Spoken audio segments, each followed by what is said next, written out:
Okay, we're going to see how far we get with this. There's just lots of information. I was looking at the charts for for Kamala Harris and Donald Trump last week. Now, that got prompted by Harris's birthday. She turned 60 on Sunday, which was October 20th. So she's coming in very close to the end of Libra, and she has a full moon. She's born with a full moon in Aries. And the sun and moon, she's getting a really major transit square with Pluto, like a T square, where Pluto's transiting in a T square with their sun and moon. So it's probably, win or lose, it's a pretty intense time for her. I think it seems to be kind of painful either way. There's a feeling that her heart's not in it or she's not really cut out for this gig. And I'm not saying that I think you should vote for Trump or anything like that. I'm actually not voting for Trump. I like Trump. I do. I'll admit that I like Trump. Um, but I can't vote for him because of what's happening in the GAZA. It's one of those things where all those people die. There's a word for it. It starts with a G, and I don't really want to get into that. Except to say that people think that these are religious or ideological conflicts or, cultural things that are happening which are not related to them. And I don't think that's true, unfortunately. I think that for the rest of this decade, there's going to be a trend, a pretty bad trend towards um,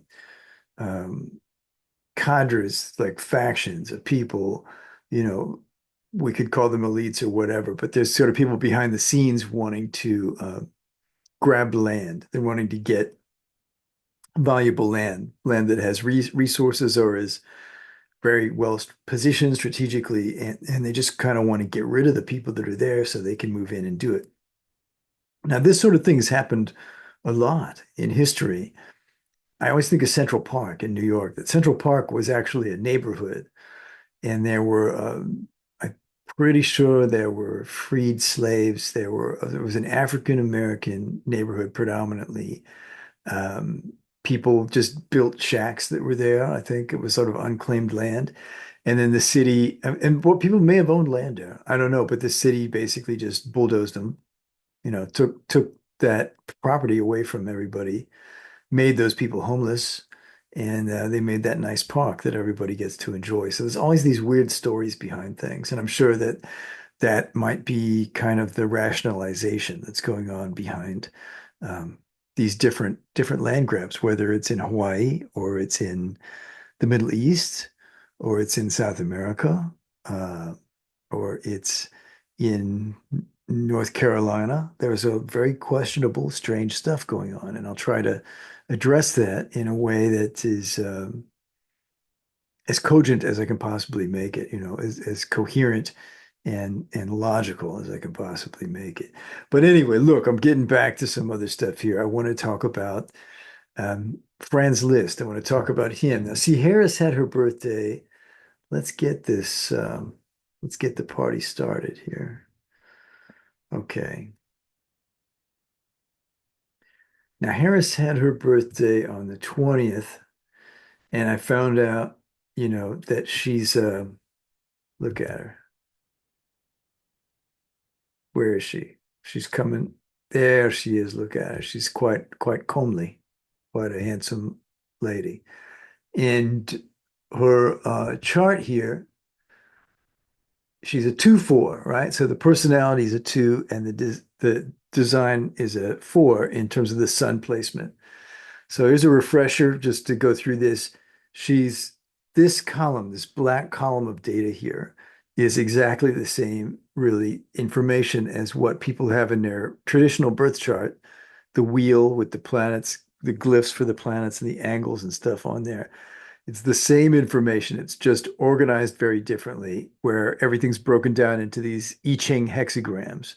So that's what these numbers are. So the sun, the position of the sun on the day she was born, and the moment she was born, it was hexagram 50 in line 2 being second line up from the bottom.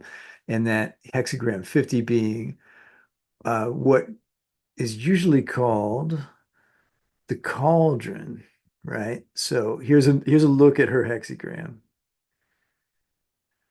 So she's got this cauldron hexagram, which is called the gate of values in human design. Now, the cauldron what I really like the way that I Ching it gives you these kind of funny little pictograms. I don't know. It manages to kind of give me pictures. Now, this is a two trigrams, so there's two sets of three-line images. So there's the sun over here. This is fire over wind. That's right. So think of it like you've got a pot boiling, right? And there's a fire under it, and you're trying to get some air in there. So here's kind of the sticks for your fire, right? The sticks for your fire, or think of them as these two lines here, and then you got a break here so you can get some air in there to get that fire going. And then on top of it, you got this cauldron here. You got this container for something here in the middle. I think of that as the cauldron. So it's sitting there boiling, and under this wind is stoking the fire, right? That's what you got. And she was born with the sun coming in here on the second line as the sun was moving. It starts in on a hexagram, first line, second line, third, fourth, fifth, sixth, the top line, and then it moves to the next hexagram. So it doesn't actually move to hexagram 51 in this system. It's going to move, it's a double inversion. So you'd have thunder here on the bottom, and then you'd have water up on top. So it actually moves from the 50 to the 3, I'm pretty sure. Um, or is it? That's kind of weird.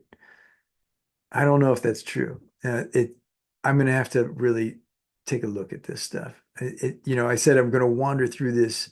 No, no, the 3 is the opposite one. That's the inversion. What we get, I think we actually get 44, hexagram 44. We're in hexagram 44 now. The sun is in hexagram 44. I don't know which line of it we're in, but we've moved into that. We might be almost done with it actually at this point. Anyway, look. Okay, so this is the sun is in the second line of the 50 gate, and then the design. This is a moment that's more or less very close to about 3 months before a person is born, where the design is imprinted. This is the bioform. So this is actually like a second chart, which is a very elusive thing. And the design is an unconscious thing. The personality is conscious. That's what they mean by personality and design. And think of it as conscious, unconscious. And the unconscious stuff is like everything in life, it's stronger than the conscious. It's harder to work with, harder to know what's happening. We have our attention over here on the black. So she's a 2-4. It's a combination of a hermit over here and an opportunist over here. Now, the reason I'm backing up and going over Harris again, she's a 2-4. Okay. So that's actually a kind of a funny paradoxical personality because the 2 is really the most introverted, and the 4 is not necessarily the most extroverted, but the 4 depends on social contacts. So her design, that 4 is working very strong. You can kind of see that she's made very strategic alliances throughout her life. I don't think she's worked very hard at it. And that's actually part of why, her behavior is so odd, is because she's kind of not very well prepared. Because my contention about her is that she's not a particularly willfully ambitious person. She talks about ambition, hopes, aspirations. Yes, she's got those, but there's people that's a whole lot more ambitious than her that really didn't get as far. And I think what's happening is this 4 here is working on an unconscious level, guiding her through life. Now, the 2, the conscious personality, very introverted.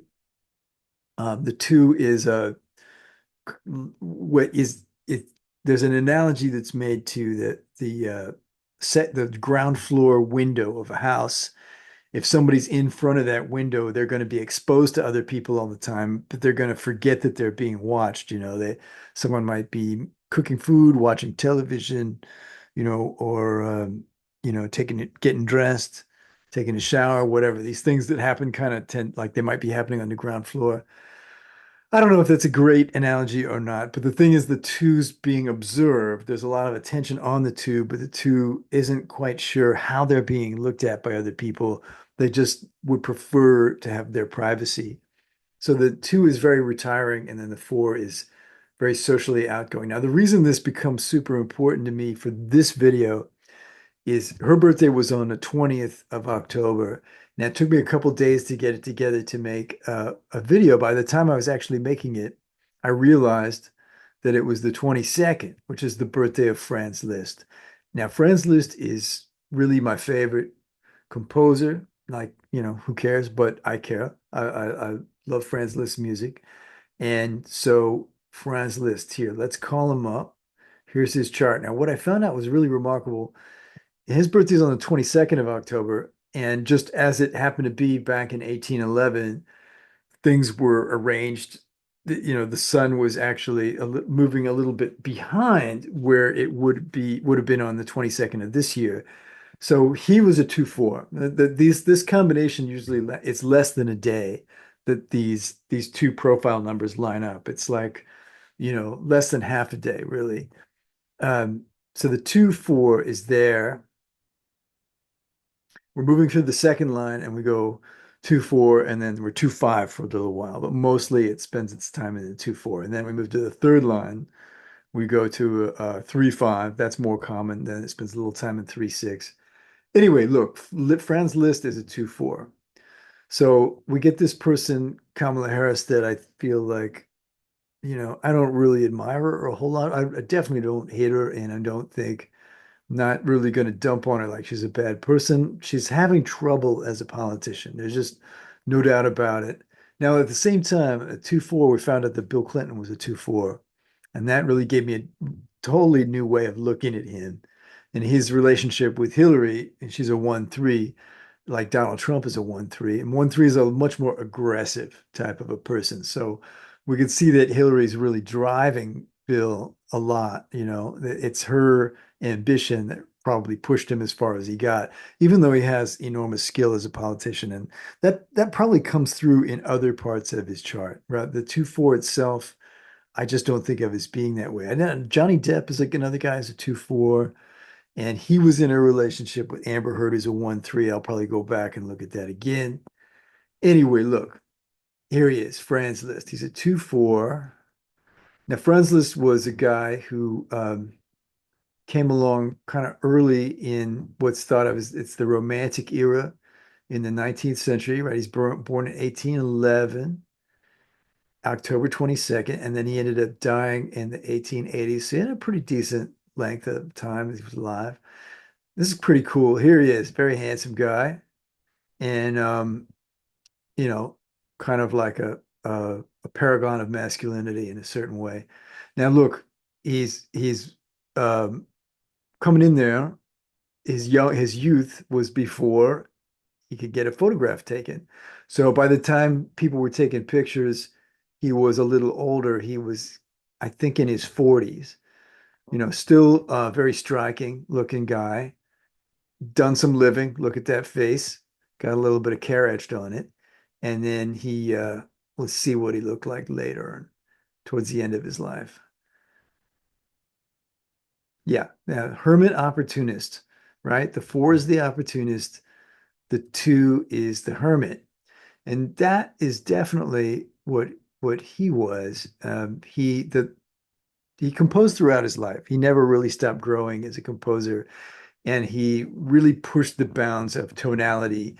He didn't write very many orchestral pieces. He really focused mainly on piano, and I think that's why he's not as famous as Wagner. This is another guy we're going to look at today. Wagner was a friend of his, and they have a very interesting relationship. A lot of the details of it I don't really know. I'm just trying to give you an overview in some kind of reasonable length of time. Excuse me. Okay, so Liszt was a manifesting generator. Harris, let's go back and grab her chart.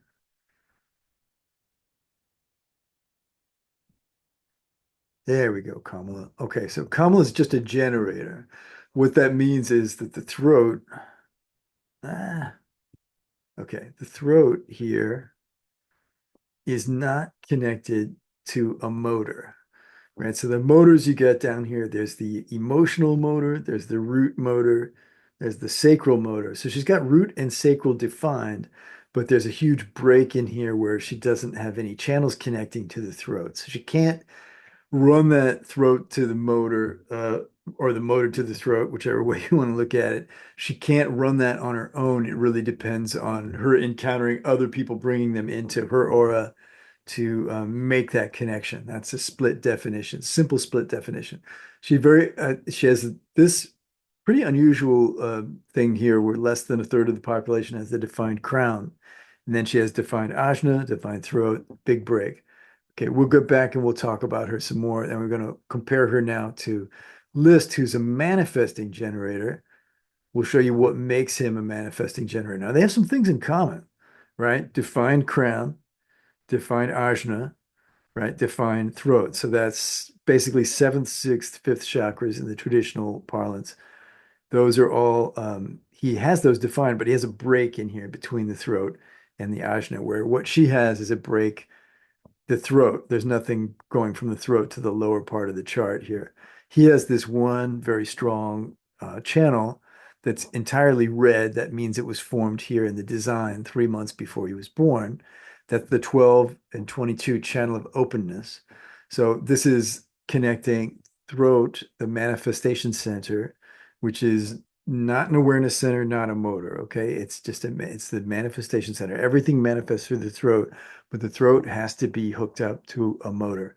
So he's got the emotional motor, which is the most powerful motor. It's kind of like what John Martin used to call King Kong down here. And this channel is what really makes him. That makes him an MG, manifesting generator, right? And he's got the defined sacral. Now, here was cool is he's got actually some of the same channels that Kamala does, even though that's not, the sun, they were born with the sun very close together, but these aren't really contingent on that.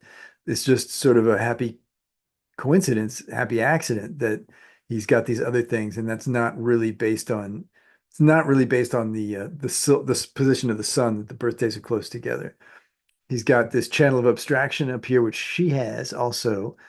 That's a collective channel, collective logic, collective rational channel, combining the 64 and the 47. So that's running energy from the crown into the ajna, the running where the cosmic energy comes in here, right? And comes into the ajna. Now, when these things are defined, what it means is that the energy is steady and reliable. It doesn't get shaken up by the environment as much as when it's open. So it doesn't mean when these things are defined, it doesn't mean that the person is smarter than someone who has them undefined. It just means they have a steady kind of throughput of energy there. It doesn't fluctuate nearly as much as when it's open.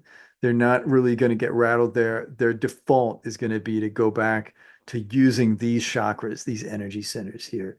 So he's got the defined crown and ajna connected. Then there's a break, and the throat's not connected to that. So he's a triple split. He's got two breaks in his design where the circuitry is broken, and he's really looking for someone else to complete it or other people to complete it. Now, that doesn't necessarily mean a relationship. That could actually just be people in the environment, right? So we say people with split definition, they benefit by just like if they want to work in an office where there's a lot of people, so it increases the chances of people being around them that have the circuitry that's going to complete those, or they might just go to a cafe, go to a party. They usually like to be around other people.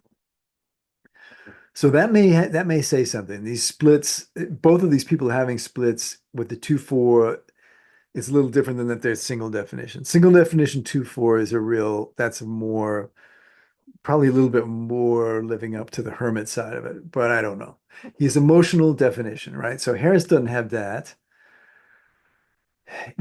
I will say this really quickly, and I'm going to go back and I'm going to look at Kamala Harris and Trump again. And if you watched all of my videos and heard me talking throughout all of them, you'd probably hear me repeat myself when I talk about these charts now. So I apologize if that happens. I don't know anybody I doubt anybody's really going to listen to these things all the way through, but they might. Basically, I'm just trying to get better and better at understanding this stuff myself. So I'm coming in here not 100% prepared because something dies in the preparation. That something dies. I find that my own feeling is that a lot of these human design videos, the people are overly rehearsed. It's a too dogmatic, and they're not just bullshitting. They're not coming in and spitting. They're not spitting the facts from off the dome, right? So sorry to use all that stuff. I probably shouldn't have sworn, but it just the spontaneity is gone. Okay, so now let's go back. We're going to look at her. Okay, so she's got, amazingly enough, the same channel as Liszt defined there, that channel of abstraction connecting the crown and the ajna. So this is collective logic, collective circuit. It's experiencing life and in the commonality of human beings, and maybe actually in the commonality of just life forms in general. It's universal. Collective energy is like that, and it's really the cognition in collective channels is a little cleaner and simpler than the tribal or the ego or tribal or individual channels. It it flows in a way that's very different because it's basically, you're experiencing your commonality just with the universe and life. Okay, look, we got this channel here with Liszt didn't have. If he had this, it would help complete his design, but people have split definition. They're meant to be that way. So I don't want to say there's a problem. It's just that split definition people will kind of tend to they'll have their attention on the missing circuitry, right? So any one of these three channels would complete it for Liszt. Kamala, in her case, she's got this channel here, the 1156. What is it called? I don't remember. Actually, I think I have it written down.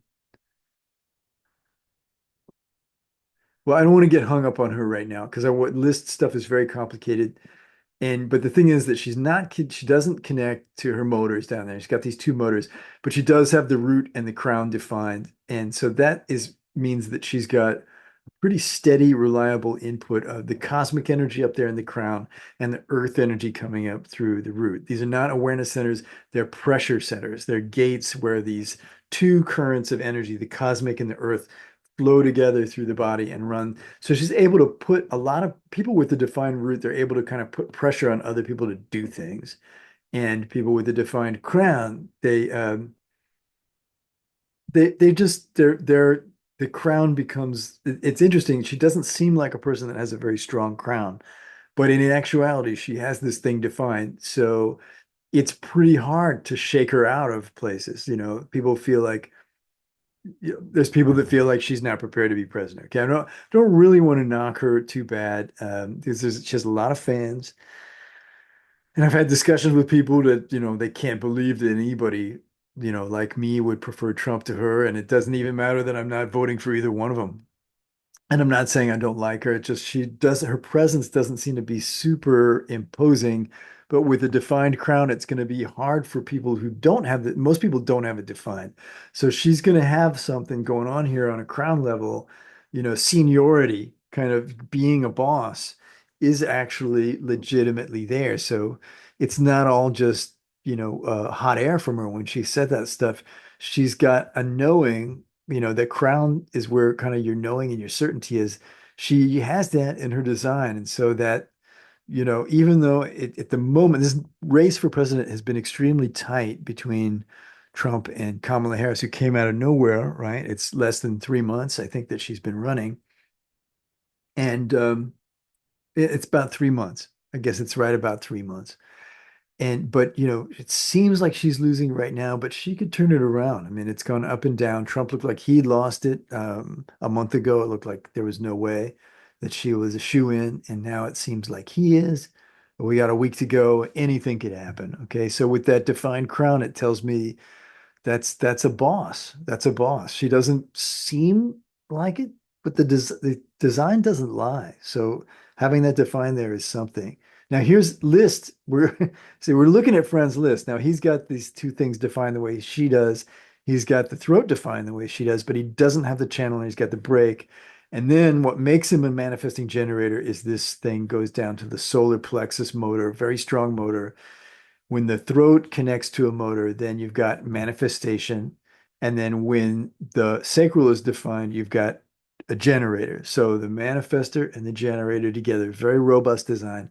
And down here, he has his root defined also the same way that she does. So he's able to kind of push things around a lot in life with that defined root. He can get other people to do stuff. And then he's got this channel here. He's got a redundant channel, the 952, which I do have it written down. I do have it written down somewhere. Okay, I don't want to get lost. So we're just going to get as far as we can, and then it starts to feel like it's going on too long. I'm going to let it go, and then we can just come back to it again later. That's really the way I'm approaching this.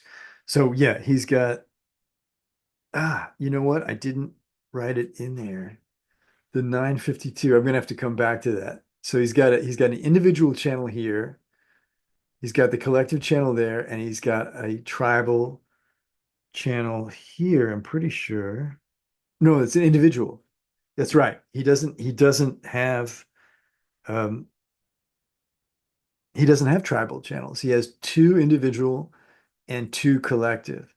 So he's working things out in the tribe the same way that Harris is, because has individual and collective also. See, but the thing is, Liszt has this extra. Ooh, he's got this nice extra. So he actually has four channels. She also, I think, no, she has three channels and he has four. Okay, so look, let's talk about Franz Liszt here. He was the leader of what's called the New German School in music in the 1800s. He's really the progenitor.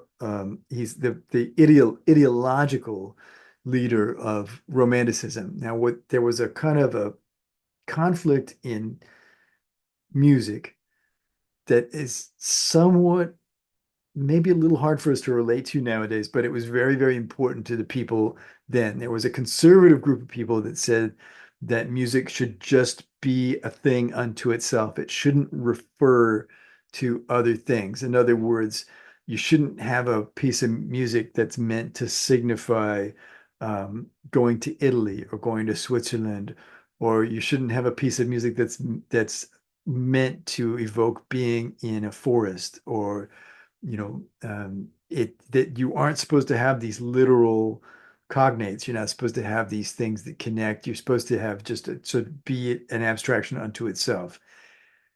Now, what's funny is when I got into Liszt, when I enjoyed Liszt's music, I didn't know about these references to different things. So there's like Mephisto Waltz, where he's got, I did know that. I have to admit I knew that, but I didn't understand that these other pieces he did have these literal references. So like Mephisto Waltz, he's making a piece of music that is specifically meant to evoke, um, the devil Mephistopheles appearing at an inn and then having a duel with a is he dueling with somebody? I don't actually, he's not, I don't think he's dueling. He's playing music that's inciting people to have a bacchanalia, have an orgy, and he's driving them, wild with his music. And that's in this piano composition that doesn't have any words. It's not part of an opera. So there's this movement towards having programmatic music. It means music that's got this sort of specific world that it's trying to evoke. And that's at the heart of Romanticism. So the reason I'm talking about that stuff here, let me see. I don't want to get lost. I should be, and here's Wagner. Here's one of his buddies, right? Let's look at this guy. Now he's a lot more famous, and he's got this problematic legacy because of the anti-Semitism that is attributed to him. And I don't really know enough about him to get into that, but I know that his music, I don't know if he specifically, he probably was. I mean, I don't want to think that he was, but he probably did have some views that we would consider to be extremely unpalatable now. I know that his music, he was embraced by Hitler, who, came along pretty long after Wagner was dead. Wagner lived, he's a few years younger than Liszt. They both died in the 1880s, so that means that I think, but they both made it past 70.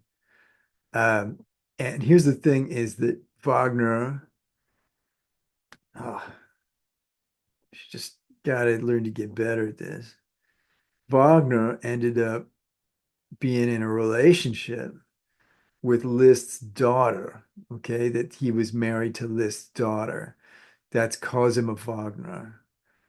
Let me see if I should have an image. I thought I did, but maybe I don't. Yeah, here's a picture. Here's a painting of there's Liszt as an old man, and there's Wagner who looks younger, but that just he's just he lived a little he was wealthier in his old age than Liszt, I'm pretty sure. I think Liszt became a priest or an abbot.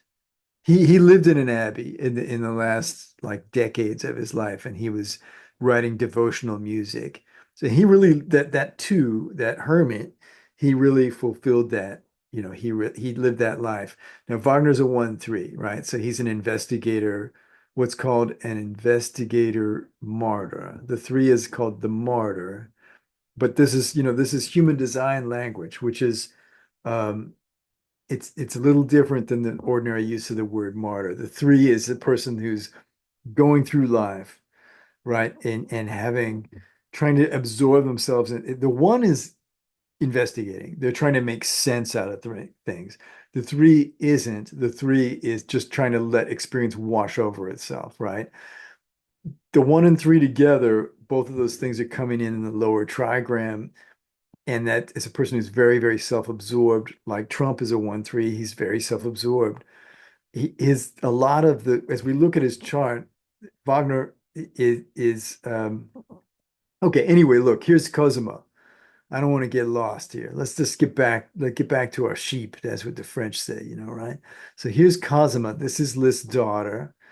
Here's something where her dad, the thing is that she wasn't close to her father when she was growing up. He was not around. He was very uninvolved. And so we can postulate a thesis that she was really hoping to get more attention from him. And then this guy who was a friend of her father's, he recognized all this potential in Cosima, even though he's like 20 years older. She really fell for him, and he actually stole her away from a younger guy.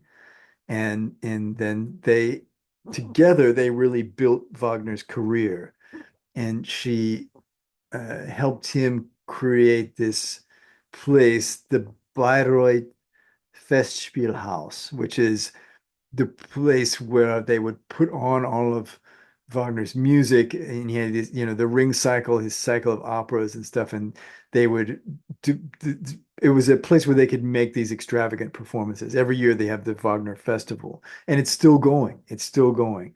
So enormously successful, and really became wealthy in his life from his music. And that was a trick that people didn't always pull off. In fact, it was pretty rare. Bach, right? One of the arguably perhaps the most influential composer of all time, was not actually didn't have that reputation when he was alive, or even really right after he died. It took quite a while for him to develop that. So for a composer to actually grab hold of their own career and make it in the more modern sense, that was really unusual. So let's get into the charts. I wish, okay, here's a picture of Cosima. I just want you to look at her because she has a lot of her father's face there. And Franz, he took it pretty well, I guess, that his daughter um, got into a relationship with his friend. You think of that as being kind of awkward, but Liszt, he he's a special guy. Um, this is kind of a cool image of him. It's really just kind of, you think of somebody who looks like they're just kind of got it all together. That's the feeling you get when you look at Liszt, I think, is just like a guy who, I don't know, that's what I feel like. I feel like this guy, he had a spiritual side to him. And I learned about Liszt really originally from this movie, Listomania. That came out in the mid 70s with Roger Daltrey. Now Roger Daltrey's pretty short, but they had him standing up on blocks because Liszt was a real tall guy, but his face was close enough. He had some of the presence that, and Liszt was he was a pretty big womanizer. That's really what it comes down to. Liszt was going from town to town playing these concerts, and the women were going crazy. The young women were showing up and fainting and stuff. And this actually is why Beatlemania was called. It's a evocation of Listomania. The first thing was Listomania. There really hadn't been anybody like that in European culture, in the European world in the 19th century. He was a trailblazer. Okay, so, and I say, I'm coming back and I'm just going to say this stuff, but he was a hermit opportunist. So he's making all the right connections with the four, and he had a really meteoric career. So his early life, he was fabulously successful. He was recognized from an early age to be a prodigy, and he really got out on the road and was performing, before he was really an adult. His father died when he was young. He was very close to his mother. And in order to support them, he had to earn the big bucks, and he did that. And then I'm not sure. I have to really read up more, but he had problems in midlife that set him back, and he ended up um, going to live in a monastery, basically, and that's how he finished his life out. And he lived in humble circumstances. He wasn't destitute or anything like that, but he was, that wild part of his earlier life was over. Okay, so let's look at his chart. I say we've got the 6447, the 1222, and then he's got the 360 down here. Now, this is interesting because Harris has this too. So we got a 2-4, they're both 2-4s, and then in specifically in both with both of them, early in their life, there's strategic, um, intimate relationships, love life relationships that help catapult their career. So Harris was sleeping with Willie Brown, and that helped her make it big in San Francisco, and that was the kind of cornerstone where she built her political career. And lo and behold, here she is running for president, the Democratic nominee, I guess. And Liszt, early in life, he was, getting together with the royalty, the princesses and stuff, and then he had kids with the countess. So he was living the high life early on. I think there must have been something that maybe it was like, his partners, the ones he was official, because he was sleeping with a lot of women when he's on the road. And they say that he may have had, they speculate that Liszt may have had like hundreds of illegitimate children. We don't really know. But maybe his partner, like the Countess Marie Dagot, I think is the woman's name. And I'd like to do a chart for her, but the thing is that just, I'm already getting lost just looking at one person. I'm really, talking, I don't even know. I really honestly, I don't even know what this is worth to anybody, me talking about this stuff, because I'm flying off on tangents all the time. But here he is. He has an undefined spleen, undefined G, undefined ego. And those are his three open centers. So his sense of self, he's only got the one gate, he's got the design and the personality there. In ego, he's got only the 26 gate design and personality. He's only got one gate attached to each one of those centers. And then over here, the spleen, he's got two personality gates, the 50 and the 48. So with an open spleen, it's hard. Making decisions is going to be hard. Now, Wagner, okay, let's look at him. Now he's a manifesting generator like Liszt, but he's a 1-3. Very, very different, right? The investigator martyr, digging, hard driving. The one is trying to make sense out of things, probing, very much an investigator, like just really wanting to know and digging into other people. And the one personality can sometimes actually even have a kind of a psychic aspect to it, but it's very different than most forms of psychic ability because it's much more of a horse sense, very grounded thing where that person's just they're a very sharp observer. They want to dig in, right? And then the 3 is less looking for answers, just having the experience of different things. But the thing about the 3 is that nothing lasts forever with the 3. So the 3 makes bonds and then they break them. they have different phases that they go through. Somebody who goes all in for a certain thing, like a person who just becomes a big hippie and then you don't see them, and then 5 years later you run into them and they're totally conservative, right? Like somebody goes live on a commune and then you see them a little bit later and they're like an attorney and they're wearing their suit and they got no time for you. Right. It's that kind of thing. It's a person whose personality the three has a bad rap of being kind of a flake, but that's just what they're here to do is go through a lot of changes. Okay, so you got a design with a 1-3 and a split definition guy, and he doesn't have his spleen defined and he doesn't have his ego defined, right? And he's got empty head, doesn't have the crown, doesn't have the ajna, so he's open-minded. The people with the open ajna sometimes they receive bigger ideas, right? Because they amplify. Wherever it's empty, wherever it's blank, wherever it's white, you're going to take things in and amplify them from other people. So he could be taking stuff in from Liszt with his Liszt defined Ajna, right? His defined way of seeing things. He could be taking that in from Liszt and magnifying that and making something even bigger out of that in his own head.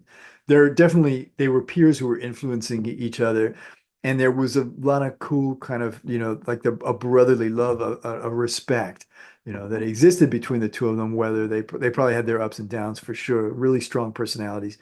But he's got a defined ego over here, but it's not connected to the throat. Very different than Liszt with the 1222.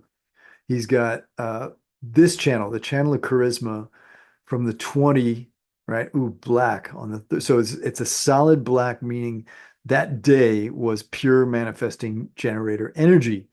That was there all coming from the day he was born.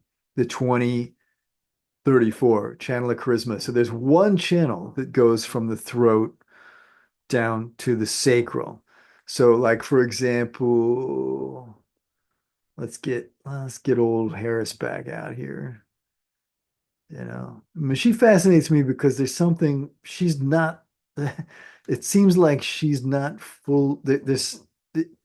She's not in the right place. It's what it kind of feels like, but she is because whatever's happening, whatever it is, there it is. But if she had that channel, it would connect it and she'd be single definition. She'd be a single definition manifesting generator, sacral manifesting generator if she had that channel, but she doesn't. So there's the kind of this big zone in here where things are looking for completion. Now with uh, Wagner, right? So Wagner had this vision. So this guy got people with the open crown and open ajna can very often sometimes be greater. They can seem like more visionary than people who've got those things defined. The thing is that the signal's unstable. So it depends very much on who they come in contact with, and they've got to make sure that they got to make hay while the sun shines. So they got to get those things out there because they can't rely on it to be around forever. They got to do something with stuff when they get inspired because they can't count on those things to work for them steadily in the same way every day. It's going to be really different parts of their life, different times. And his ego center is pretty wide open. He's only got one gate down over here, nothing touching it. So this is a similar thing. He can take that energy into the ego center and manifest it, right? So he seemed like much more of an egotist than Liszt. Now, both of them have open ego, but his is wide open in terms of nothing's touching it. So that's more sensitive. So he's much more volatile in that place. So he'd have a lot of ups and downs in the ego department. Anybody the only person we've run into who's got defined ego so far in the video I did last time and now is Donald Trump.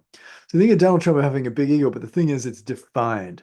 So it's very hard to knock him down. And it's pointless. All these people who want to come at him and tell him how awful he is and stuff, he's never going to care because he's got a defined ego. Now he has an open G, so he might not like what they're saying, but it's not going to stop him from doing what he wants to do because he's got a defined ego. In fact, he's got this channel that goes from the throat down to the ego, the channel of money, and that's formidable. That is just you really that's not a thing you want to get in the way of. You're going to wear yourself out trying to break that because it's just inherent to his design. So anyway, Wagner's got a defined G, so he has a sense of his purpose. So that's one of the things he's been able to rely on, probably that for it, where this is wide open. Actually, I have this same thing going on. He's got the defined G, but the wide open ego. So his self-esteem can get knocked up and down pretty easily, but at least he's accepting himself with this. And then he's got this beautiful black channel. I mean, it's pretty awesome. You got two solid black channels on the day he was born. So the personality is very strong now. And then he's got a pure design channel coming in. So it's not a combination of black and red in any of the defined channels that he has. He's got this tribal channel, the 1949. I think I did write this stuff down. Yeah, so that is the channel of synthesis. That's a tribal ego channel. So it's on the ego circuit. So the ego center is a tribal center. So he's got that tribal channel and a collective channel and an individual channel. So he's pretty well rounded as far as that goes. He's got one of each. He's got those three defined channels. And so he's got the emotional center and the sacral center, both same way that Liszt does, but the way he's getting there is very different, right? And what I really, I really hope somebody's getting something out of this. What I wanted to get at here was the thing that I think really made things work out for him in life is Cosima. And that's because she's a projector, very, very different person, a 5-1 projector. So she's got the defined spleen. She's a splenic projector. That's her inner authority. She's got the root motor, but otherwise, all three of these people have root motors. So they're going to be their ability to be punctual when they want to be is very strong. They're going to be able to show up and do their work, and they're going to be able to get other people to do things for them. So you get Wagner and no, Wagner, does Wagner have defined root? I guess he does. I think we were just looking at that. But the way he's getting there is he's getting there through that tribal channel. So they've all got root energy, and he and Liszt have the sacral, but of course, as a projector, Cosima has an empty sacral. So projectors, what they're looking for is recognition from other people. They have to wait for the invitation. See that? Wait for the invitation. This is the hardest thing to do, I'm pretty sure, in all of human design, I believe, and a lot of other people would say the same thing, is waiting for the invitation. There's my notebook. They're waiting for the invitation is really the hardest thing to do because everybody's got their hubris, right? They got their own thing saying the spirit doesn't have any limits, right? So when the spirit comes into the body, it's a little hard for it sometimes to accept the limitations that have been put on it. Now, what's wild is she has this same channel. It's really rare to have the same channel as somebody else because there's a bunch of channels here, right? So, I mean, there's like, I think 3 dozen channels, 3 dozen channel combinations.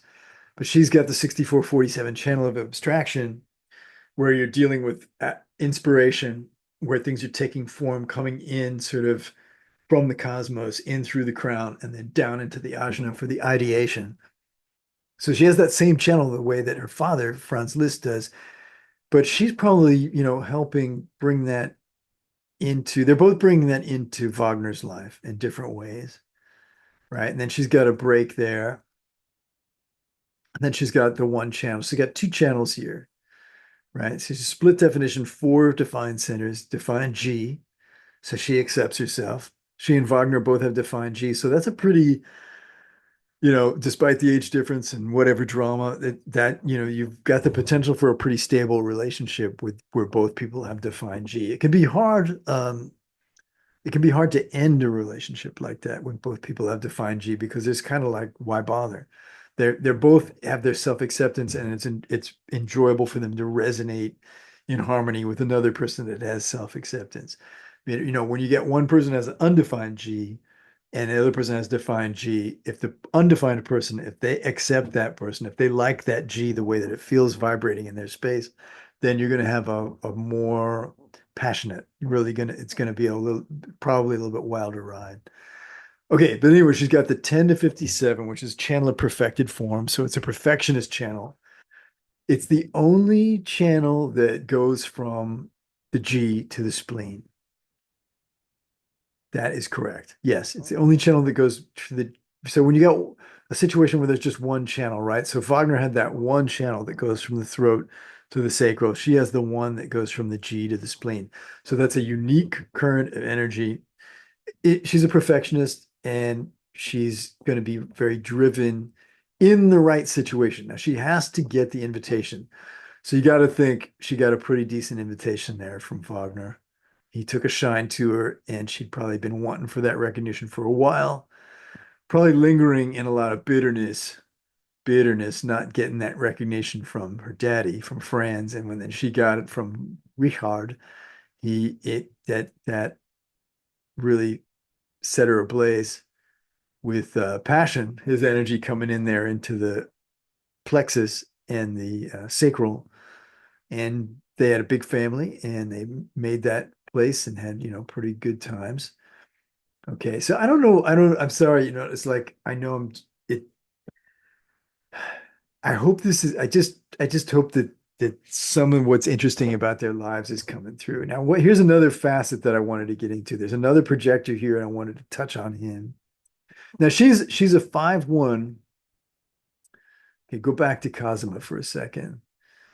Cosima is a 5'1", and that's a left angle cross, right? Left angle cross of prevention. So we've been looking at people where the line for the personality is down in the lower trigram. For everybody that we've talked about so far, up until Cosima, she's got that 5 line.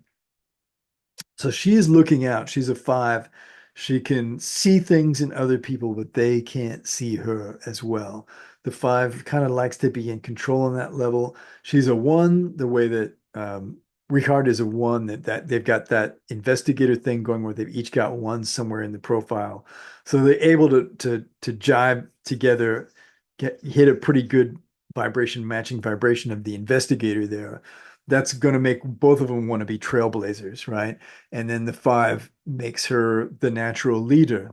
And that's what I was really the thing of what I like about looking at human design and their relationship, as you can see in that 5-1 that she became the dominant person, even though it's behind the scenes, right? People don't really talk about Cosima Wagner as being this great genius, but I think she was probably a peer to Richard. She probably was able to help him realize his dreams and really and create massive success in that later part of his life, right? Because he's already middle-aged when he finds her. Um, and I don't know all the details, right? I'm not an expert on their lives. It's just that I did learn some things about them. Really, I initially learned about them from the movie Listomania, which is a very wildly it's like a fantasia. It's a wildly exaggerated, sort of ungrounded version of their lives. It really, really exaggerates stuff. But she's a split definition, blah, blah, blah. They're all split definition. She got to wait for the invitation. Left angle cross of prevention. So her particular combination with the 10th hexagram and the 5th line there, right? So the 5th line is the heretic. That's the leader. It's the messianic figure. It's the upstart because the 5 kind of has a rap. It's got a little bit of a, a hustle that it can lay on other people, but we need them. We need that personality. We need that confident personality to be the leader, right? So you have to go back and look at other people's charts and see where there's other 5s coming in the other planetary positions. But when the personality sun is a 5, that person is going to exude a lot of confidence. They may not themselves be aware of it, even though it's the personality. They may not see themselves that way, but they become a source of stability for other people because they kind of seem like they've got it together up here, with a 5, that they'll seem like they know things. Whether they do or don't, they're going to be able to carry that vibe. So that's the left angle. Let's see what we got here. Left angle cross, a prevention. So here's left angle cross of prevention. 2, cross carries the energy to examine behavior, analyze it, make a commentary to correct it, prevent hardship, correcting behavior. So she's probably doing a lot of remedial stuff with Wagner, making him, getting him to not be his own worst enemy, you know. And so she's dictatorial, judgmental. She has to soften the tone sometimes, but she's doing it's a person who's in charge of other people. Okay, that comes through when you've got that left angle crosses. the five and the six line are left angle crosses in the personality. And that's really what they do. Their attention is more on the other person than themselves. The lower trigram ones, the right angle crosses, they're kind of figuring themselves out. That's the big thing that they're doing in life. Now, here's a guy who, Cosima, of course, was Franz's daughter. So where she really blossomed was when during a time where Liszt and Wagner were both kind of old, right? They're slightly past their prime in terms of maybe not in their careers prime, but the prime of life is already slipping away from them when she's coming into her ascendancy. Oh my God. Oh my God, my throat is so dry. I'm gonna have to drink a lot of water and I'm gonna have to eat a lot of fruit. Should probably go out to the supermarket and buy some oranges. Anyway, look, I love going to the supermarket. I don't know if anybody, my friend, people close to me know that. I love shopping for food. I love just knowing that I can get food, you know, because it's a huge luxury in the modern world. So I'm just very thankful every time I can just buy food. And I love going to the store to buy food with other people. It's just somehow it's fun for me, and I can't believe other people don't like it. So I know people don't like it. They find it to be boring. Okay, here's Paganini. Now, Paganini, what I really like about him thing is really interesting is he's coming in, he's born here October. This is all these people's birthdays coming in. So Paganini's birthday was yesterday. So I actually was looking up his chart on his birthday. I said, wow, it's really meant to be that I could talk about him, right? So for people who've made it this far into this video, the big reward, such as it is that you get to find out about Niccolo Paganini's human design chart. Now, Paganini was a virtuoso violinist. He was so good playing the violin. He could play things so fast and so technically challenging and with so much drama and inspire audiences with so much passion that there was a rumor that he'd sold his soul to the devil, right? That he'd signed a contract to develop to be gifted with these superhuman powers of musicianship. So I found that really, really interesting because he's a projector. And the projector path is it's not they don't list it in this Jovian archive chart, but what their destiny is success in one form or another. And they get that by finding one they kind of find like usually it's kind of like one area they dig into, like the hedgehog, right? Like the fox versus the hedgehog. The fox is dabbling, running around. The hedgehog is digging into one thing. So that's usually how projectors succeed in life is they kind of find one thing.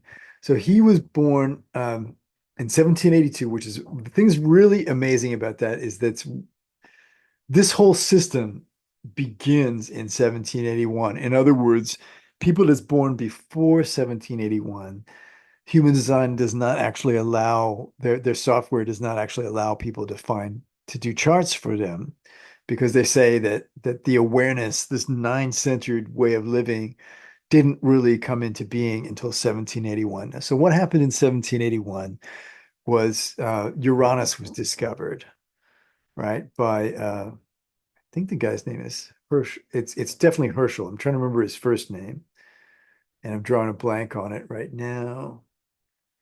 But so 1781, this thing, Uranus, okay, is found by looking through a telescope. It's a total accident, and people who study astrology, they know all about Uranus. It's the planet of accidents. It's the planet of the unexpected, discoveries and expansion in awareness and consciousness, sudden expansion, like a lightning bolt, like Bodhidharma, right? If you know Bodhidharma, he was the monk who experienced the sudden enlightenment, right? It wasn't a thing he had to do in these graduated steps. See, that's Saturn awareness. Uranus awareness is you could have sudden enlightenment, no rhyme or reason to it, just suddenly the thing appears, right? This guy looked through his telescope. He wasn't looking for a planet, but he found one and it changed everything. And it's one of my favorite things to talk about is how much Uranus changed everything. It's actually the start of the modern era. It's the beginning of where we can actually do human design charts for people. It's the biggest thing that really ever happened in the history of civilization as we know it. That means if you believe in like a cataclysm, that type of thing.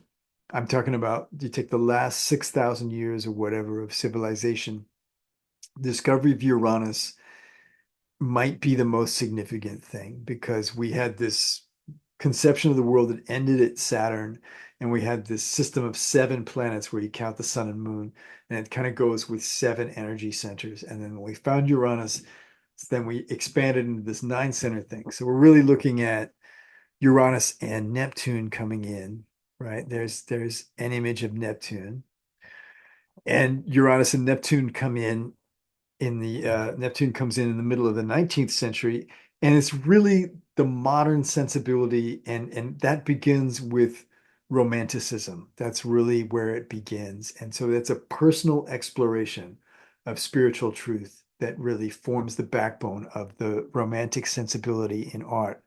You're not participating in these established schools. You're not staying limited to something and improving on it in a technical way. You're conceptually expanding and going with a individualized spiritual outlook, an individualized worldview.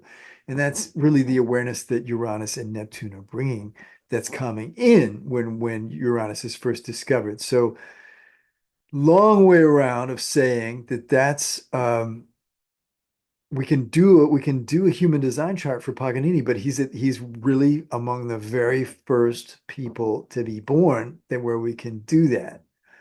And so he's born about 30 years before Liszt. So he's old enough to be Liszt's father, maybe not quite old enough to be a grandfather, but he's a full generation ahead of him.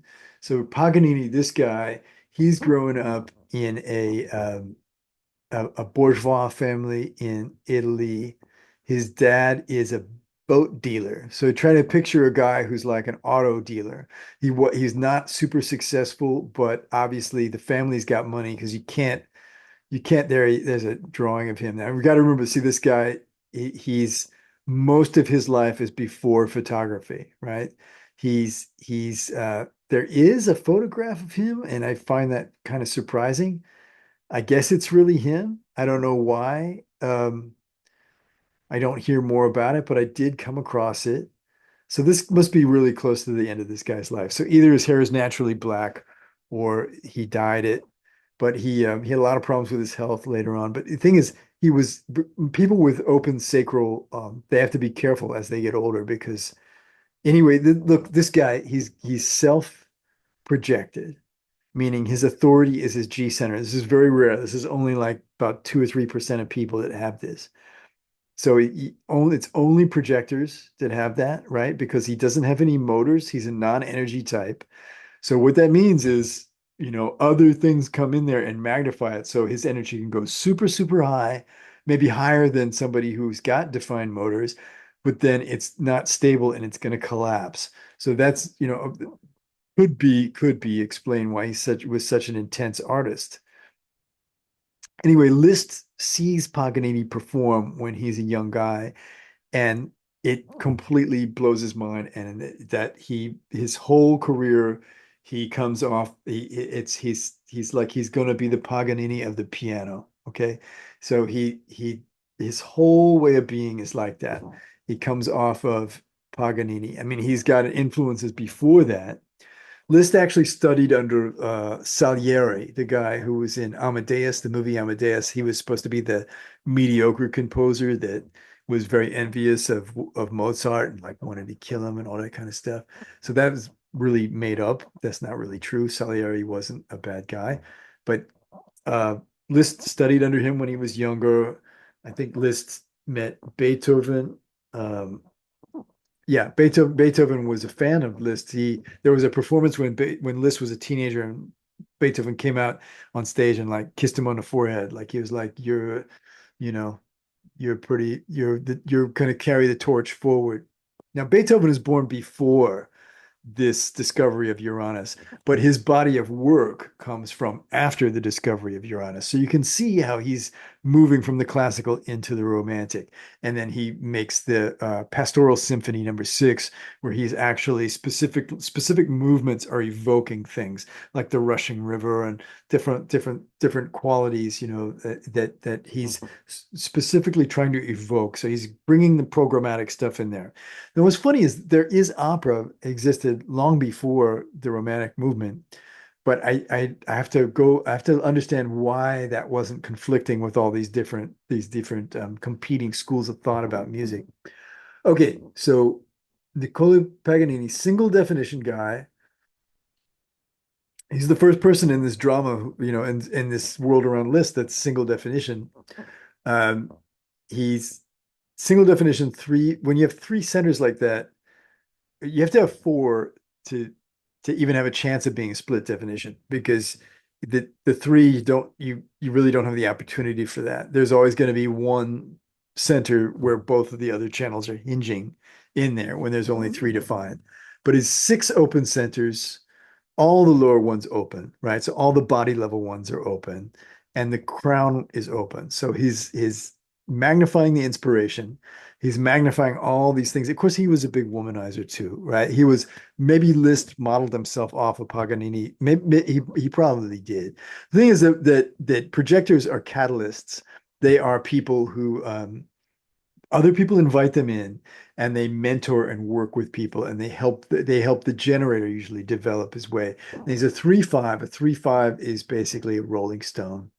That's what they are. The three personality is, like I said, they have a kind of an unfortunate reputation for being flaky, and it's true. But the thing is, that's not a bad thing. The three is meant to be really into stuff, but it doesn't last forever. And then the 5, the heretic in the design, you've got a personality that basically the design part of them is that 5 that can't really that can see others but can't be seen, that's playing the messianic role or playing the leader and is the upstart. And then there's the 3 personality where the attention is, and it just makes for a person who's who's who's uh, who's a rolling stone. They're going to roll through life. And the thing is, you run into people who have these things who aren't really quite maximizing their design. So you could have a 3-5 person who's stuck in a rut, like in a job they don't like, and they keep doing the same thing over and over again.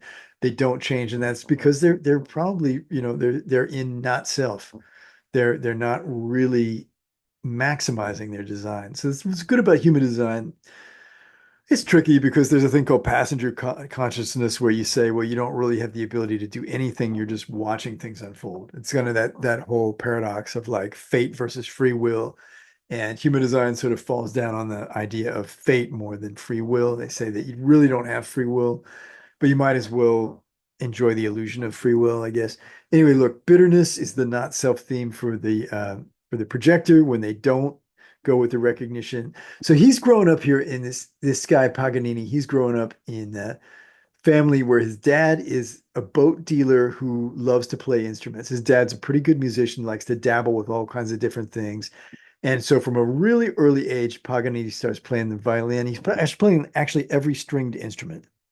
So this interesting thing about him is not his reputation was as an amazing violinist, but he was also probably an incredible guitar player because he played guitar all the time. He said his guitar was his constant companion. So he may have actually had a more intimate relationship with his guitar, but he wasn't playing it publicly as much.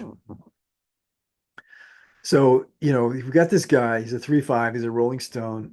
You get with a 3-5, there's a possibility of a kind of a rakish reputation can form around a person who has that. Not guaranteed. I'll probably end up showing you charts for lots of people who have the 3-5 who don't have that. But with Paganini, you definitely got that. And you get the right angle cross of the unexpected. So that means lots of unexpected things happening in life. In fact, what's funny is that Hillary Clinton, she's not a 3-5, she's a 1-3, but she has the same incarnation cross. I think her birthday, she must have either just had her birthday or she's just having it. Okay, let's get that. Harris, oh, no, back in there. Okay, where are we time-wise? Oh, we've been going a while. I think I'm ready to end this. So I'm just gonna end it because we've been going long enough, you know. Yeah. Her birthday, oh, October 26th. So her birthday was on Saturday. So she's coming in on the 1-3. She's coming in the first line there of the 28. And she got the 28 and the 31. And then Nicolo, right, is on the 3-5. So he's got a right angle cross like she does. But she's in the third line of the 28 and the fifth line of the 31.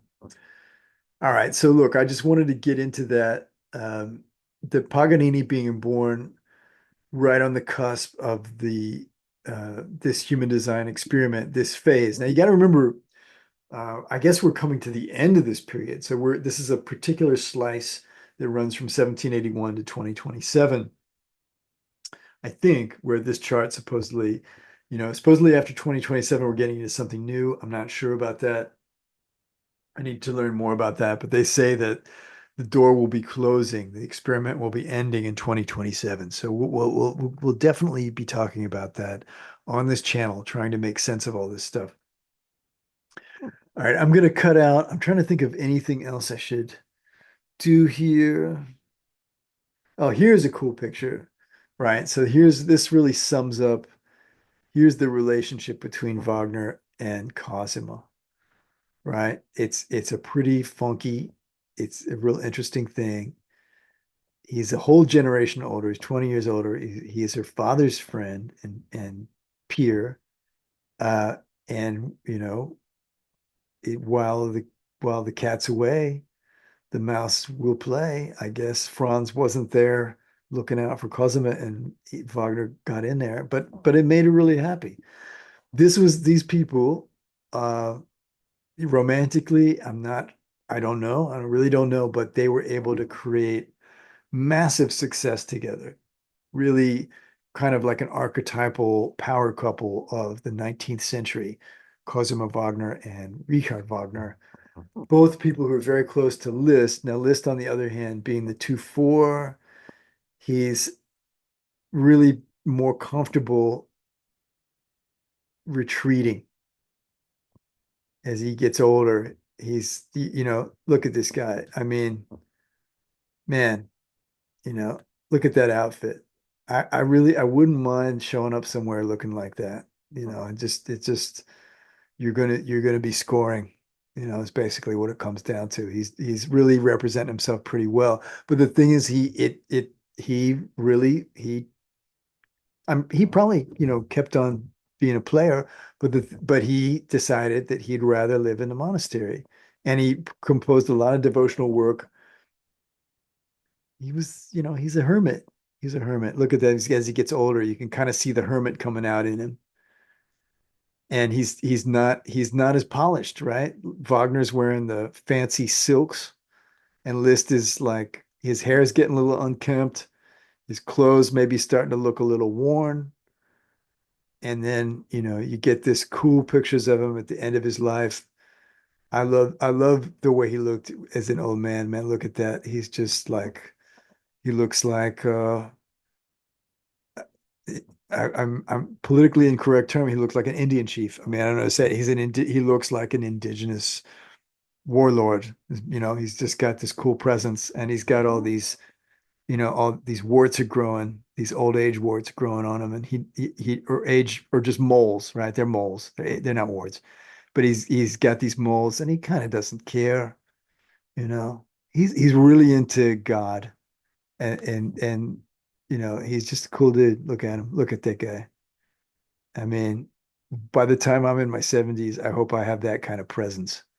And I mean, I hope I live that long to begin with, and I'd love to have that kind of look like I'm dialed into spirit and I don't care. So on that note, I'm going to end it. God bless you if you hung in with me for as long as it took me to make this crazy video. And I'm going to try to be more concise in the future, but I'm going to be me. I'm going to be doing what I'm doing. There's somebody's caricature of Wagner. Okay. And then this is a scene of Wagner. This is like Wagner and Liszt in the movie Listomania. It's very surreal. See, Wagner's got this Nietzsche is written on his hat, So Nietzsche is a much later guy, right? Coming in at the end of the 19th century, but or the yeah, and generations removed. But we're talking here about the Romantics. And of course, Kamala Harris has got nothing to do with that, but except that the chart is very similar to Liszt's. So you can see how different a person could be while having some things in common. Okay. Um, Adios. Oh, you know what? I'll talk about just there was one thing I wanted to say here. No, I'm not going to do it. I'm going to go. Okay, we'll talk more about all this stuff later. So God bless you.